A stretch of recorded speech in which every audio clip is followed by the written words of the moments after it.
Salut, sunt Adi, sunt în izolare ca toți proștii. Vreau să vă arăt căsuța mea. Nici nu știu ce să vă arăt. Să încep cu dressing-ul. Acesta este dressing-ul meu.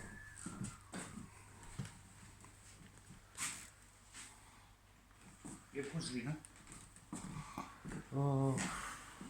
Ce să fac în izolare? Mă gândesc că acesta este tavanul meu. Filmează Drăgăciuța acolo, te rog frumos. Fără păienjeni. Drăguță. Drăguță. Mă simt bine în izolare, lucrez în bucătărie. În timpul liber mai și să vă arăt. Desenez unde-i creionul drăguț. Acesta este creionul meu, e B. Și mai fac cât o dungă. Unde să fac dunga? Aici, de exemplu. Mă ajută Blue Eyes. Nu știu dacă o cunoașteți, nici n-aș vrea să o cunoașteți, că o știu eu mai bine. Așa? Vedeți, o liniuță, pa. După aceea, ca să vă dau rețeta, la bucătărie nu pot, că n-am bucătăria la mine. Mă scuzați un pic. Acesta este, nu știu cum se folosește, dar să dă așa. Nu, pardon.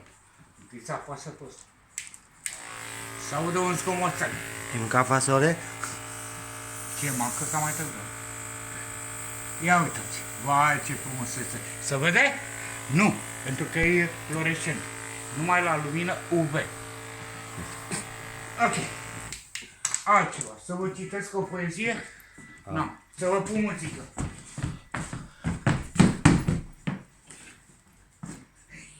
Ce mă place, Bolu.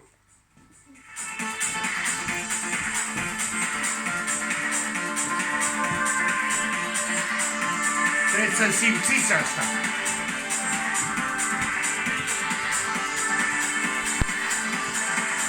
Dragii mei, în izolare, stați cu minți în casă, nu ieșiți afară, beți cât mai aveți. Vă iubesc, Hristos a înviat, am și de asta. E de la Flori. Așa, e cam uscată, dar merge. Ce să vă mai... mai am un dressing. Acolo. Să-mi prindă dressing-uri. Oamenii bogați. Deci bogații sunt bogați. Așa, nu, cablu. Te rog, drăguță, nu filma cablu. Bun, l-ai filmat. Scoatem... Mușcata. Aia de supat nu o filma. Dragii mei, da, avem și de-astea. Pentru... Ce să vă spun?